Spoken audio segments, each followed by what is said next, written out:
What's up, everybody? Me and Ruckus have decided we're just going to stay inside this morning, lick our wounds, make a video, and get a bid finished up. I'm used to getting behind and working my way out from behind the eight ball, which is what the last couple weeks have been, but Ruckus had a pretty rough week. You hardly ever see him this mellow and, well, humbled. So the neighbors up the street have this little dog, Odie, that comes down and plays with him out in the front yard all the time. And a few days ago, I heard Odie kind of throw out one of those little help squeak barks. And I peek out the window and I can tell his legs caught up in Ruckus's rope. And it kind of registered that he had let out a little squeak like 30 seconds before that. So I get up and walk outside. And Ruckus is just sitting upright, facing away from me, while Odie's kind of struggling to get out of the rope. I get up there and I start getting Odie's legs free, and then I look at Ruckus and his eyes are just all glazed over and bloodshot.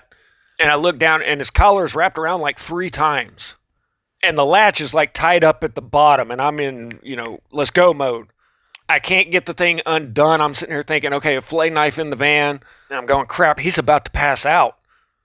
So I just go for it, and the only way I can get it loose enough to unlatch it is to crank it down even tighter around his neck. But I went ahead and did it, and then he just kept sitting there just bone still, while I got Odie's leg undone. And that really shook me up. He could have legit died because of that. But you see how they play and roll around and everything. I mean, they just got all wrapped up, and it was choking poor Ruckus. So I brought him inside, and he was really lethargic and just wanting to go to sleep. And I wanted to make sure he had plenty of blood flow to the brain, so I made him get up and go for a walk. And after a block or two, he was back to his chipper self. But that one seriously scared me. So then, 2 days after that, we're out at this job, and, he just comes to work with me and plays with the owner's dogs. But they wandered down to the neighbor's house, and he got into a fight with like a full-grown lab. And pretty well got his butt whooped from what the homeowner said. She saw it all go down. The big dog got him around the neck and just started ragdolling him. But there's no serious lacerations or anything, just a little tooth rash. And, whatever. Butt whoopings happen, nothing critical going on. Susan was a lot more worried about him than I was over that. I mean, it's just a fight. But the choking thing, that really scared me. So Ruckus is a little more humbled than usual, and I'm just glad he's okay. I got him a harness instead of a collar. And now I'm sure there's going to be people in the comments saying, yeah, it's because you spoke bad about Yahweh. Well, it could be. It definitely fits his MO. I mean, instead of punishing Pharaoh for his obstinance, he sends plagues to torture all of Egypt and take out the firstborn of every single family in Egypt. But I still don't think that he is the father that Jesus was talking about. So I thought I would do a video about the Canaanite gods and the pantheon of Canaanite gods, not God, which Yahweh is one of many. And they sound just like the same quarreling false gods that all of the other cultures used to talk about in ancient times. And why did they all talk about these false gods? Because they lived here on earth with us. I'm pretty sure of this now. And I think that a bunch of astro-theological stuff got mixed in with the story over the years. This video popped up in my feed this morning about how there's channels out there talking about how the ancient Hebrews worshipped a donkey-headed god, and these people are demons and false prophets. Jesus would have never said he was a fulfillment of the law and the prophets if the 7,000 times the name Yahweh was mentioned was referring to some pagan god. Okay, but do you know how many times Jesus referred to Yahweh as the true God? 0, not once. And just like you mentioned here, the Pharisees mentioned Yahweh 7,000 times. So Jesus knew good and well who these people worshipped, and made point-blank statements like, you are of your father the devil, the father of all lies. And when they asked him to rain down fire from heaven like the prophets of old, he said, you know not what manner of spirit you are of. Well, I'm going to give you a little teaser of what I've been gradually working up to here, but there is no record archaeologically or written or otherwise that there were ever any Hebrew slaves in Egypt. But there's very clear record of Semitic people from the east moving into the delta, usurping power from the pharaohs, and dividing the kingdom in two to where these usurpers ruled the north. These people also outlawed the worship of all the other gods in the Egyptian pantheon and said, no, we are going to worship Set, the dark god, exclusively. Well, it just so happens that Set is a donkey-headed god who was known to be the god of storms in the desert and all of these characteristics that they attribute to Yahweh. But hey, a group that 6 million vanished without a trace, and there's no evidence whatsoever that that ever really happened on that scale, would never lie and claim to be captives after a failed coup attempt, would they? Okay, but I'm getting ahead of myself. Let's go with the Canaanite gods here. Some of these might sound familiar. Dagon, Baal, El, Moloch. And you'll find that all of these gods had the same characteristics as the ancient Greek gods, the ancient Sumerian gods, just by different names. But by these names, Dagon was the creator god, basically the father of all of the other gods. And we're going to go through a specific story about these gods and tell me that we're not talking about physical living beings. These are not just anthropomorphized stories about the weather. It's hilarious listening to a legit scholar try to explain how this is all analogous, however you say that. They were just referred to as the powerful ones in ancient times. But ultimately, they were just here after gold. Now, you can go with whichever story you want on why that is. But to a primitive man, gold is pretty well worthless. There's a lot of better metals for warfare and things like that. It's shiny and it doesn't rust. But man's whole obsession with gold comes from these gods. So all of the ancients tell of a successive pantheon of gods. In the Greek language, you have the original king of the gods as Uranus, who was overthrown by the Titan Kronos, who was then overthrown by the Olympian Zeus. Now, scholars try to mishmash all of this up and say, well, they were just building on the myth of the older god. No, it's these guys took over the jobs from their predecessors. Only they lived for thousands of years. Same thing with the Canaanite pantheon. Scholars will say, well, they used to call the storm god Hadid, and then it morphed into Baal. No, Baal took over that job from Hadid. And I'm not sitting here saying that we're talking about beings from another planet, because from what I can gather off of this, some of these are still living underground. And you could very easily replace the word God with like officer, like a science officer. So you've got the officer of fertility, you've got the officer of the rain, which is one guy that specializes in genetic manipulation, the other in weather mods. But so Dagon was the old school father of the gods, who eventually yielded his kingship to El. And this is where scholars make it a jumbled up mess, because they say, well, Dagon was the supreme god and El was the same god, so they're both the same person. And no, Dagon was the supreme god in his time, and then El was the next supreme god in his time. We're talking about beings that grow old and retire. And then their kids take over, because El was the father of Baal and Yahweh and Yam and hundreds of others. And so the following is a story of when Baal went against El to take control, take kingship over the gods. And this is just too funny, so I'm going to use this for an icon for Baal, because he was the storm god and the god of war. And this is El, his father, who was king of the gods. Now, as the story goes, I'll kind of just paraphrase things here. The time of El's kingship was waning, and he ruled from his holy mountain, where at the base of this, the whole world was supplied with fresh water. This is actually Mount Hermon. So to the people, the Canaanites that lived in the region, this was their whole world. And El had ruled over his divine assembly for eons, but El had doubtlessly overthrown even older gods before he took kingship.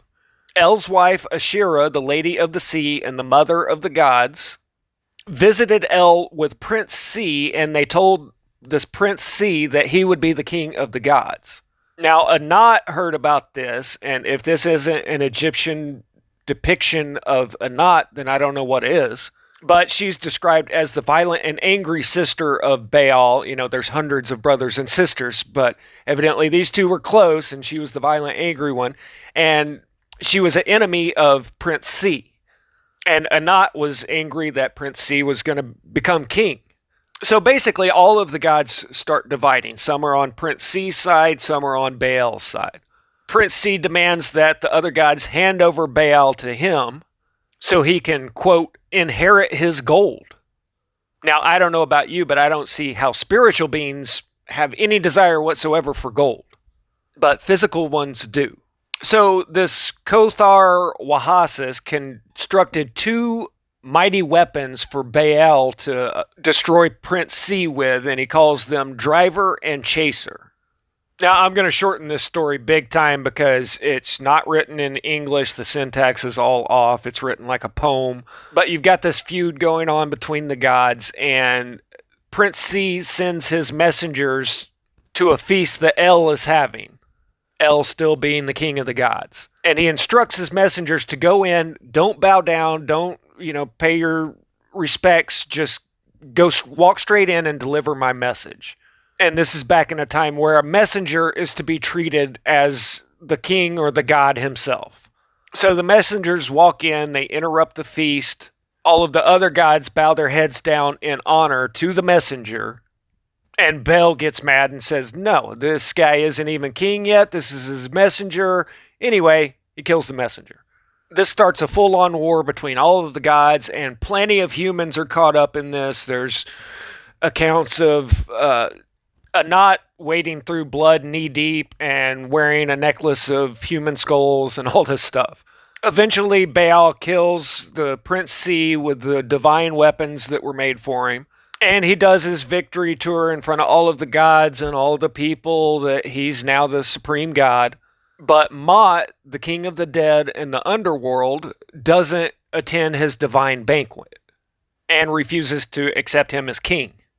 Baal heard about this, and just to give you an idea how this is written, he says, I alone, the ruler of the gods, I alone fatten the gods and men, I alone satisfy earth's masses.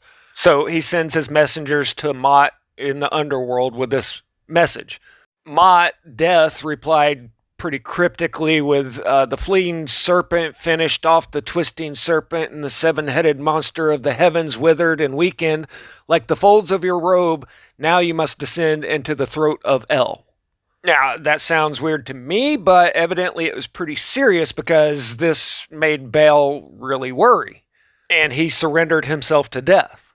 So Mot told him, take your clouds, take your winds, take your bolts, your rain, take with you 7 lads and your 8 noble attendants, go to Mount Cancun and raise the mountain with your hands. Then go down to the isolation ward of the underworld. So this is solitary confinement of hell, evidently. Then you will be counted among those who go down into the earth, and the gods will know that you have died.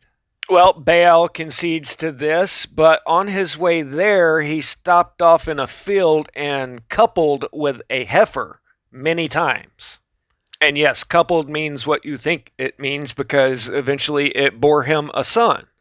And by the way, that reminds me a whole lot of the red heifer sacrifice.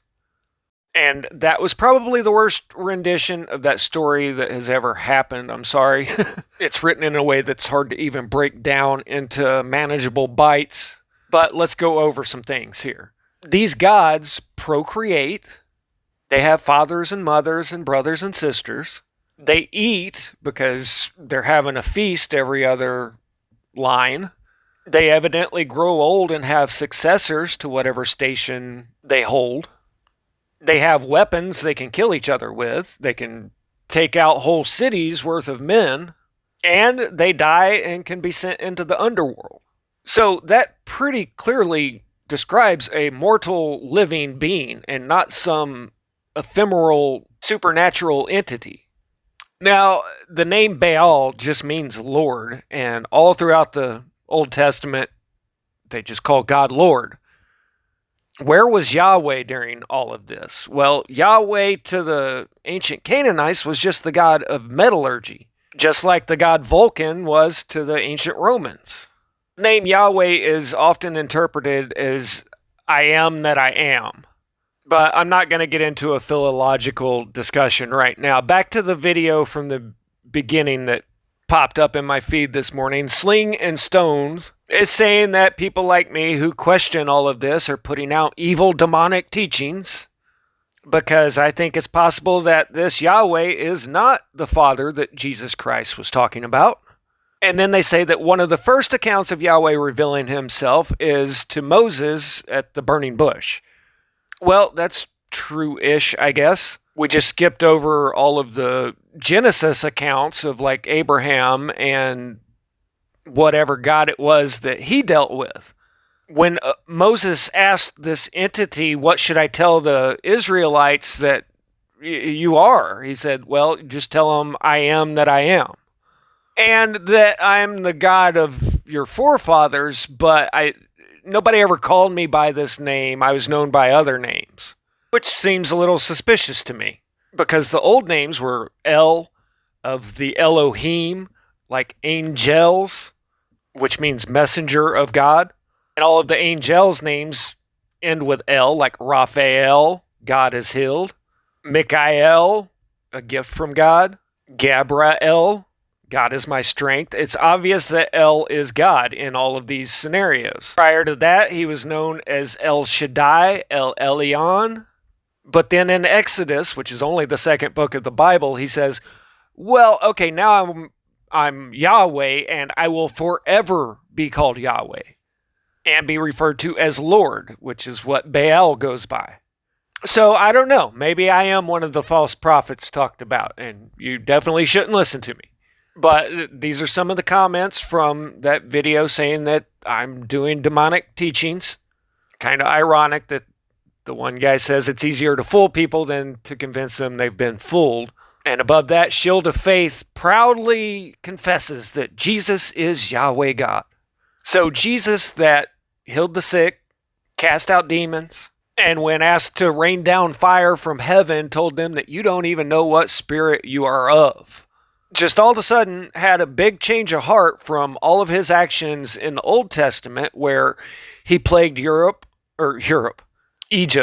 with, rivers of blood and insects and frogs and plagues and disease, and killed all the livestock and the firstborn of every family in the whole nation. And then told the Hebrews, okay, I'll lead you over to the land of the Canaanites and you can have all their land. All you have to do is slaughter every last one of them, and then I'll give it to you. I'm sorry, but that is no different than if I went over to my neighbor's house and eliminated every living thing in sight and said, God gave me this. That's how utterly insane that is. So yeah, I do think people have been fooled here. And I think the false prophets have been around for a lot longer than I have. Static out.